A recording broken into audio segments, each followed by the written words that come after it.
Democracy क्या है? Democracy को जानने के लिए ये बहुत ज़रूरी है कि हम ये जानें कि डेमोक्रेसी एक्चुअली है क्या? डेमोक्रेसी का पूरा कॉन्सेप्ट लोगों के लिए है, देश की जनता के लिए है। वही सरकार बनाती है, वही जो जो रिप्रेजेंटेटिव उसके होते हैं जनता के, वही सरकार चलाते हैं। उस एक कॉन्स्टिट्यूशन है जिसके अंदर रह के सरकार चलाई जाती है। तो इन सारी चीज़ों को मिला के ही डेमोक्रेसी बनती है।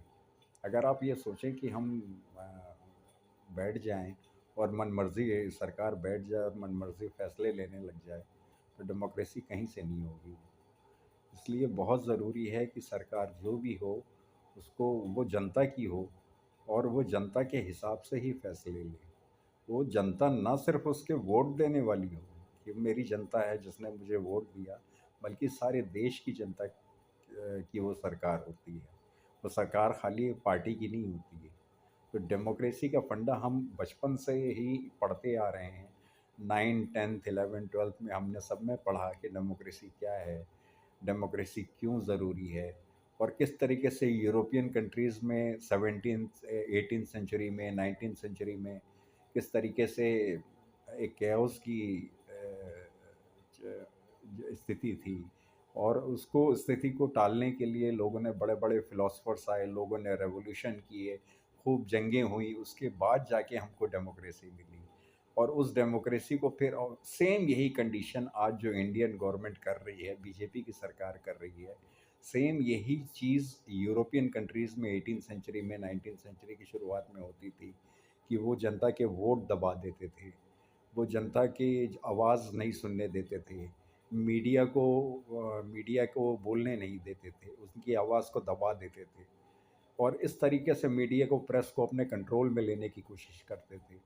तो आज वही चीज़ इंडिया में डेमोक्रेसी में हो रही है, बीजेपी की गवर्नमेंट में, कि एक तरफ मीडिया है जो जिनको वो खरीद के बैठे हुए हैं। तो वो किसी भी तरीके से मन उसका एक ही काम है, वो घूम फिर के धर्म में आ जाता है, क्योंकि धर्म के ज़रिए से आज भी यहाँ की 60-70% जनता ऐसी है जो कुछ भी नहीं जानती पॉलिटिकल साइंस के बारे में, पॉलिटिक्स के बारे में, नेतागिरी के बारे में, कि ये नेता जो बोलते कुछ और हैं और करते कुछ और हैं। वो उनकी बातों में आके उनको धर्म के आधार पे वोट दे देती है। इसीलिए सिर्फ जितनी भी मीडिया है, जितना भी माहौल है, वो सिर्फ घूम फिर के धर्म और हिंदू, मुसलमान और ये हिंदुओं में भी जो जातियाँ हैं, उनके हिसाब से कुछ ना कुछ ऐसा करता रहता है कि वो उसको एक पर्टिकुलर जाति के वोट, एक पर्टिकुलर धर्म के वोट मिल सकें। और सिर्फ ये कहानी सत्ता में बैठने की है। रही बात सत्ता की, तो मैं आपको बता दूँ कि ये सत्ता की लड़ाई चाहे किसी भी धर्म की हो, चाहे इस्लाम धर्म की हो, हिंदू धर्म की हो, आज से 1000 साल पहले की हो, 2000 साल पहले की हो, 4000 साल पहले की हो, जितनी भी लड़ाइयाँ, वॉर्स हुए हैं, सिर्फ सत्ता के लिए हुए हैं। उन सिर्फ पैसे के लिए हुए हैं कि इस पैसे पे और इनकी जो रिसोर्सेज हैं उस पे हमारा कब्जा हो जाए। तो इसलिए सिर्फ ये आज भी ये सिर्फ सत्ता पे बैठने के लिए साम दाम दंड भेद करते हैं, और चूंकि ये विकास नहीं कर पाते, और विकास क्यों नहीं कर पाते इसकी वजह भी है। विकास इसलिए नहीं कर पाते क्योंकि इंडिया क्या पूरे वर्ल्ड के पास रिसोर्सेस कम हो रहे हैं अब, और जनसंख्या बराबर बढ़ती जा रही है। तो उन जनसंख्या को फीड कर पाना, उन सारे लोगों को सेटिस्फाई कर पाना, उनकी नीड्स को पूरी कर पाना, ये बहुत मुश्किल काम है। इसलिए सरकार अपने गोल्स को पूरा नहीं कर पा रही है, और गोल्स को पूरा नहीं कर पा रही है तो वो जानती है कि वो अलग हो जाएगी, वो सत्ता से बाहर हो जाएगी। इसलिए घूम फिर के वो देर सवेर आके बैठ जाती है धर्म को लेके। और जो वो ये जानती है कि ये धर्म वाले लोग जो हैं वो ठीक है, 30% 25% वोट जो वोटर्स हैं, जो पब्लिक है, वो तो जान जाएगी कि ये कर क्या रहे हैं, लेकिन 75% पब्लिक आज भी नहीं जानती है कि धर्म का मूल क्या है, धर्म क्या है। वो तो अंधविश्वास पे जीती है, और इसी अंधविश्वास पे ही वोट कर देती है जाके बीजेपी को, और इसलिए बीजेपी मनमानी करती है। अब देखिए, बिहार के इलेक्शन की ही बात करें, तो बिहार के इलेक्शन की शुरुआत उन्होंने धर्म से करी। अब यह ये डेमोक्रेसी में धर्म कहाँ से आ गया? जबकि डेमोक्रेसी की ख़ास विशेषता है कि सारी पब्लिक को पूरा ध्यान दिया जाए, चाहे वो किसी धर्म की हो, विशेष की हो, या वो किसी उसकी हो। उसको सारी, चाहे वो धर्म विशेष की ना हो, लेकिन सारी पब्लिक को पूरी तरीके से उसको डील करना है। लेकिन उसके बाद भी देखिए कि वो घूम फिर के धर्म पे आ रहे हैं, क्योंकि उनको मालूम है कि 75% अंधविश्वासी लोग जो हैं, जो अंधविश्वास पे जीते हैं, जिनको साइंस से, जिनको रोड से कोई मतलब नहीं है, जिनको पानी से कोई मतलब नहीं है कि वो साफ आ रहा है कि नहीं, वो किसी भी कंडीशन में जीने को तैयार है। और इंडिया में मैं सच बताऊं तो 75% लेबर लेबर लेबर लोग हैं, जो बेचारे बहुत गरीब हैं। उनको और उनको कोई चिंता, उनको 2 वक़्त का खाना मिल जाए वो सैटिस्फ़ाई हो जाते हैं, और सरकार दे देती है उनको 2 वक़्त का खाना। वो सैटिस्फ़ाई हैं और खुश हैं। उनको ये चिंता नहीं कि वो कैसे जी रहे हैं, उनका एजुकेशन क्या है, उनको आगे के लिए उनके बच्चों का एजुकेशन क्या होगा, उनके बच्चों का फ्यूचर क्या होगा, उनको उससे कोई लेना-देना नहीं है। वो सिर्फ़ आज पे जी रहे हैं। इसीलिए वो जाके 2 वक़्त की रोटी के लिए बीजेपी को वोट दे आते हैं। वो कि हम जिस भगवान को मान रहे हैं, वो इतने अंधविश्वासी हैं कि उससे हटना नहीं चाहते, और जाके बीजेपी को वोट दे आते हैं। अरे तुमको धर्म से कोई अलग नहीं कर रहा, कोई भी सरकार आएगी तो किसी को धर्म से अलग नहीं करेगी। किसी को भी वो मना नहीं करेगी कि तुम इस धर्म में ना रहो। लेकिन फिर भी अंधविश्वास तो है ही, और भाजपा उसका फ़ायदा उठा रही है। लेकिन कब तक? यही चीज़ 18th सेंचुरी में, 19th सेंचुरी की शुरुआत में पूरे यूरोप में हुई, और उसी को लेके डेमोक्रेसी बनी।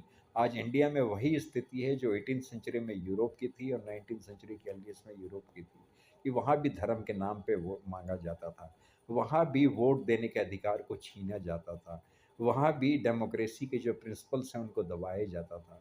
और लेकिन फिर भी लोगों ने रिवोल्ट किया और किसी तरीके से वहाँ नेशन स्टेट्स बनी। पहले तो सब जगह मोनार्की थी। नेशन स्टेट्स बनने के बाद स्ट्रिक्टली उन लोगों ने लैंग्वेज, और अब अभी हाल में देखिए आप कि महाराष्ट्र में मराठी का जो किस्सा गूंज रहा है, ये सेंसलेस है, सिर्फ पॉलिटिक्स है और कुछ नहीं।